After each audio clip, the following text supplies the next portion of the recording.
Salut!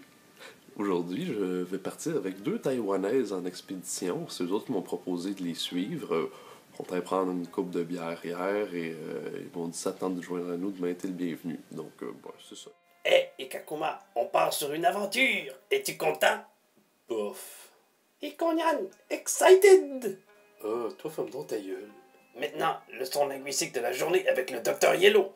Ichi 1, Ni 2, San 3, Shi 4, Go 5, Roku 6, Nana 7, Hachi 8, Q 9, Ju 10.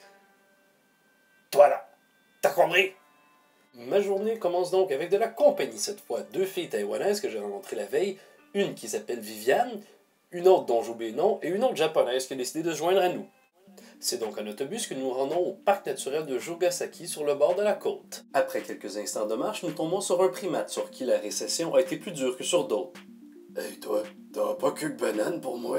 Après être tombé sur une piscine qui doit être vraiment magique et agréable quand elle est ouverte, nous nous sommes arrêtés dans un petit restaurant pour déguster un curry.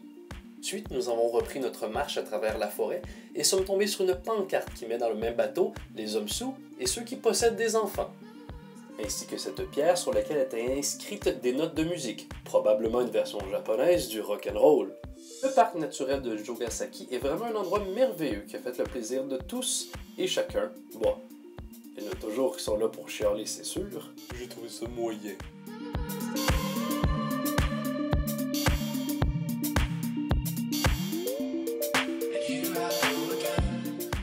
Ensuite, nous nous sommes arrêtés pour déguster un ginger ale au wasabi et ensuite reprendre l'autobus pour nous rendre au mont Omuro qui a été désigné par le gouvernement national et qui s'est vraisemblablement pas cassé la tête.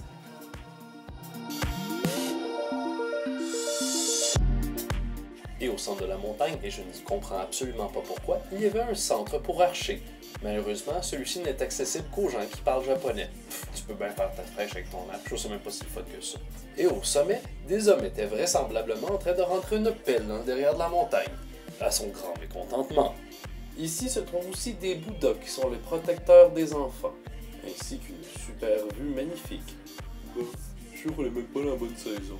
Et il a bien raison, car une fois par année, le gouvernement sac le feu de la montagne. Et ce qui a l'air le fun, c'est que tout le monde peut y participer. Yeah, on met le feu, ouais! Et pour bien finir cette journée, nous sommes allés manger dans un kaiten sushi. Le kaiten sushi est un endroit où les sushis font un petit défilé de mode avant de finir dans votre assiette.